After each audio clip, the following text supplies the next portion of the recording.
শুধু দর্শক আসসালামু আলাইকুম। দর্শক, এখানে সুইঝাল গাছ দেখতে পাচ্ছেন। এই সুইঝাল গাছ আমি 6 মাস আগে অনেকগুলো লাগিয়েছি, কিন্তু অতিরিক্ত খরার কারণে এই সুইঝাল গাছ নষ্ট হয়ে যাচ্ছে। এ দেখেন দর্শক, পাতাগুলো সব পুড়ে যাচ্ছে এবং কাণ্ডগুলো সব নষ্ট হয়ে যাচ্ছে। এখন এই খরার হাত থেকে কিভাবে রক্ষা করতে হবে, ভিডিওটা সম্পূর্ণ দেখেন, তাহলে আপনারা বুঝতে পারবেন। দর্শক দর্শক এখানে দেখেন, এই সুই গাছটা অনেক অংশ মরে গেছে, পাতা ঝরে গেছে। প্রতিদিন পানি দিলেও এর যে রোদের তাপ, এই তাপের হাত থেকে সুই ঝাল গাছ রক্ষা করা খুবই কঠিন। কিন্তু কিভাবে রক্ষা করতে হবে, এই ভিডিওটা দেখলে আপনারা বুঝতে পারবেন। দেখেন দর্শক, এখানে একটি তাল পাতা দেখতে পাচ্ছেন। এই তাল পাতাটি আমি দক্ষিণ সাইডে সুই গাছের থেকে 1 হাত দূরে পুঁতে রেখেছি, কারণ দক্ষিণ সাইড থেকে রোদটা সরাসরি এসে পড়ে। এই জন্য দক্ষিণ সাইডে পুঁতে রাখা হয়েছে। আবার যদি আমি তাল পাতাটা সুই ঝাল গাছের উপরে রেখে দিই, তাহলে নষ্ট হয়ে যাওয়ার সম্ভাবনা আছে সুই ঝাল গাছ।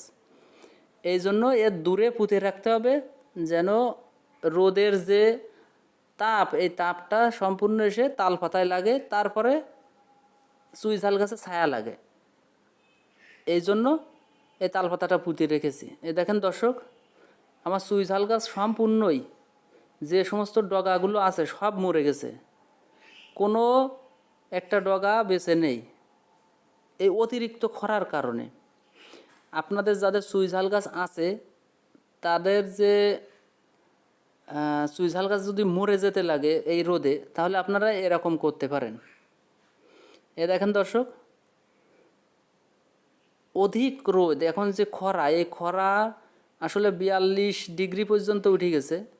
এই 42 ডিগ্রি পর্যন্ত উঠে যাওয়ার কারণে সুই ঝাল গাছের পাতা পাতলা, তো এই জন্য এটা মরে যাওয়ার সম্ভাবনা বেশি থাকে, পুড়িয়ে যাচ্ছে।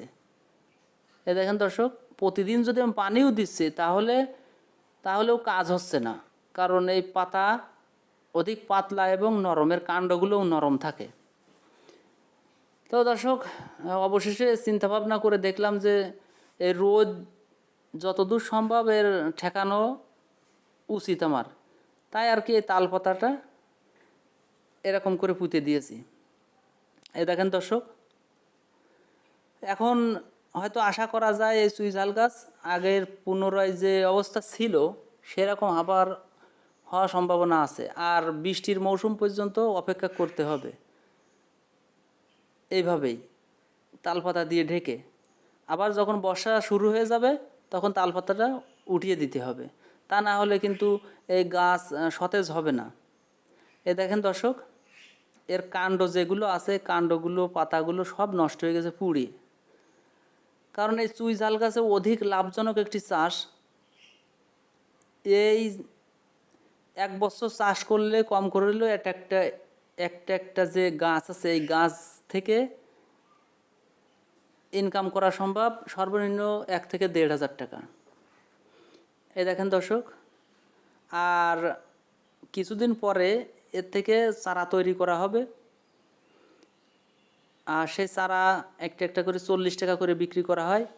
এই দেখেন দর্শক, এর পাতাগুলো কিভাবে পুড়িয়ে গেছে, মনে হচ্ছে কি কেউ আগুন ধরিয়ে দিয়েছে। এই যে দর্শক দেখেন, পাতা নষ্ট হয়ে গেছে। চাষের চুই ঝাল গাছ সাধারণভাবে আমরা রোদের ভিতরে লাগিয়ে থাকি, আর যেগুলো গাছে ওঠে এগুলো বিশেষ সমস্যা হয় না, এইগুলো আইটি সুই যেটা বলে। আর যেগুলো আছে গাছের সুই বিশেষ সমস্যা হয় না। এ দেখেন দর্শক, এটা প্রায় মরা মরা ভাব হয়ে গেছে। এখন এই গাছটা বেঁচে যাওয়ার সম্ভাবনা আছে, কারণ এর পাশে আমি তালপাতা দিয়ে দিয়েছি। এ দেখেন দর্শক, কোনো রকম প্রাণে বেঁচে থাকার মতো, তবে আশা করা যায় ইনশাল্লাহ আর মরবে না, কারণ রোদের যে তাপ, সেই তাপটা আমার তালপাতায় ঠেকাই দিচ্ছে। এই জন্য এই গাছটা মরার সম্ভাবনা এখন কম। আর সামনে বৃষ্টির মৌসুম, গাছটা সতেজ এবং সুন্দর হবে আশা করা যায়।